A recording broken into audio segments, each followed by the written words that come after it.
You want to discover Rome in a completely different way? Well, this is it. We're looking at the Ape Calessino from 1972. We offer the best tours possible in Rome, but we want to do it just a little bit different. So come and have a look.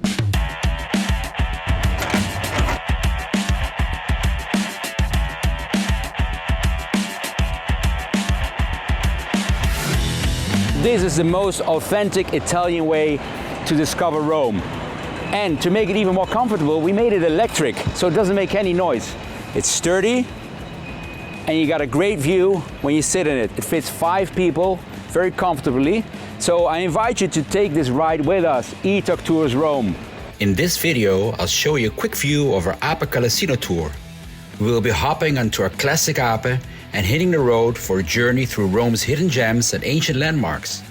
Discover Garbatella district and taste the Italian flavors. Buckle up, or should I say hold on tight, because this is going to be an unforgettable ride. Let's go! Welcome guys, welcome to the Ape Calessino. Get in please. Grazie. And we're gonna enjoy the tour. All right. Our first stop is the Pyramid of Cestius. Yes, exactly. There is a pyramid in Rome. Not many tourists know this because we're just outside the city center, but this is actually a very ancient pyramid built just before the time of Jesus Christ, around 15 before Christ. Now, it was built by a rich patrician called Quo Vadis. Right next to it, we have a magnificent gate, and that was the entrance gate to Rome, the most southern entrance gate to Rome, right now called the Porta San Paolo, that leads to the Cathedral of San Paolo. Besides that, we're looking here on the Aurelian Walls. These walls were built 270 after Christ to protect Rome from the barbarians. Now, it's a bit surprising that the walls go right through the pyramid. Why was that? There was an urgency to build the wall to protect Rome, and what they did, they used all the existing buildings, and it made them easier just to go through them instead of building around it.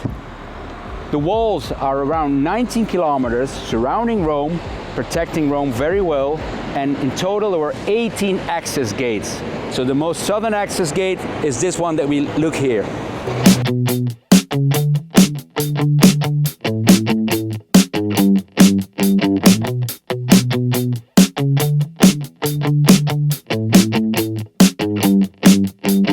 E-Talk Tours is all about green mobility and ecological tourism. We offer all our tours in electric vehicles in an authentic way. Please remember that below you will find all the instructions on what tours that we do. Visit our website, come visit us, E-Talk Tours Rome. My name is Pascal. Now let's roll past the mighty Aurelian Walls, the baths of Catacombs, and the hidden away Santo Stefano Rotondo Church, one of Rome's oldest circular churches. Step inside and you'll find eerie frescoes of early Christian martyrs. It's a mix of beauty and, well, come to discover it with us. So as you can see, there's 2 arches there. The first arch was actually not a gate, but it's still part of the old Roman aqueduct. So this originally was called the Porta Appia. Now it's called the Porta San Sebastiano.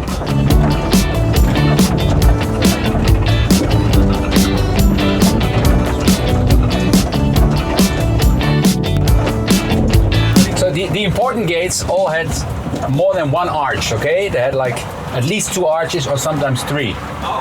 The Porta Maggiore was one, this was one, the Porta San Paolo that we saw. And now we're actually on the Appian Way, started around the Circus Maximus. And then the first milestone, we're gonna see that right here, after 100 meters on the right hand side, you see this column. It's not the original one, that is in the Capitoline Museum. We're heading right now to the famous church, the Quo Vadis Church. So this was the place where St. Peter met Jesus. And the footprints of Jesus are still inside the church. Come on, have a look inside.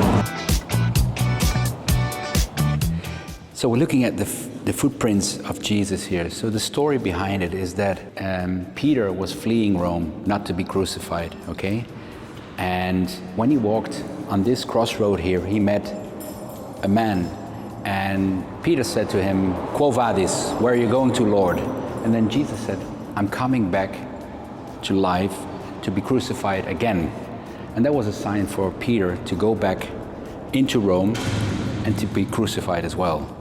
So he wanted to escape, but Jesus gave him a sign, you got to go back. No way. Sad story, yes. So, look here, we're really on top of the Catacombs of San Callisto. So this is the biggest circuit of catacombs that we have underneath us. There's over 500,000 people, Christians, buried here. There's also a large sum of Jewish people, but not as much as the Christians. And they were all buried here between the 1st and the 3rd century after Christ. Okay, it was not allowed for them to be buried within the city walls. So they had to find a place that was not bothering anyone. So they found it here, since below there's already natural caves actually.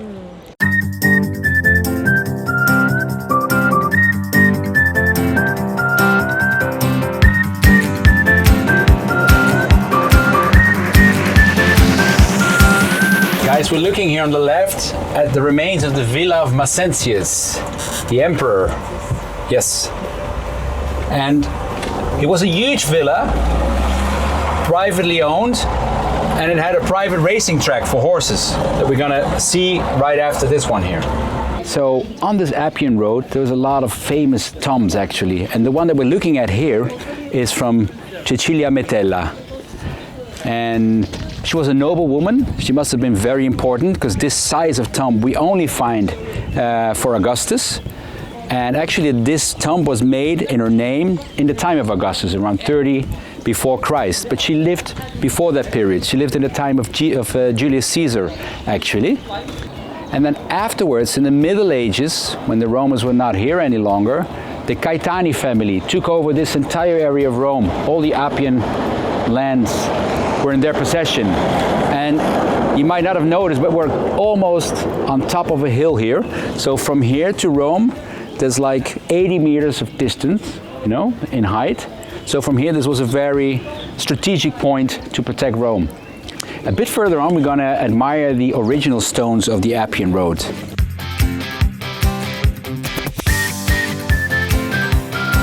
This is our next stop. We're on the Appian Way. Now the Appian Way is also called the Queen of the Highways of the Romans. It was actually built around 312 before Christ by Appius Claudius Caecus, the blind, Appio the blind.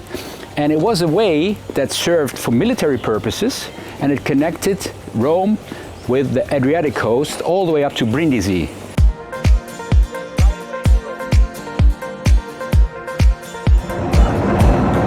The next stop is Garbatella, one of the most popular districts of Rome when it comes to food and authentic restaurants. So this district was built in the 30s of the last century. It was social housing actually, and now we're heading towards the historical part of the Garbatella district.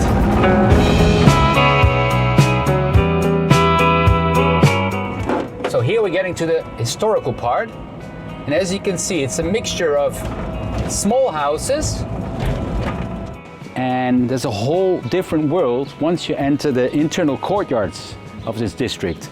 So let's check this out. Come. Rome is full of little secrets. This is one of them. It's the internal courtyard of Garbatella. Check it out.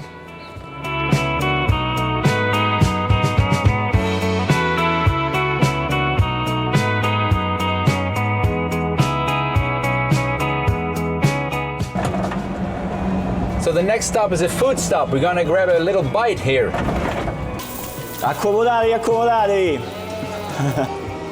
Right. Food stop. Here you are, here you are. Thank you.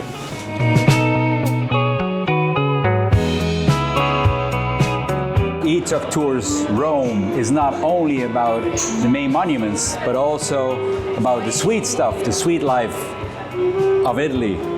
Look what we got here. Wow. Here, guys. Thanks, man. Yeah. All right. I hope you enjoyed the experience in our Ape Calessino.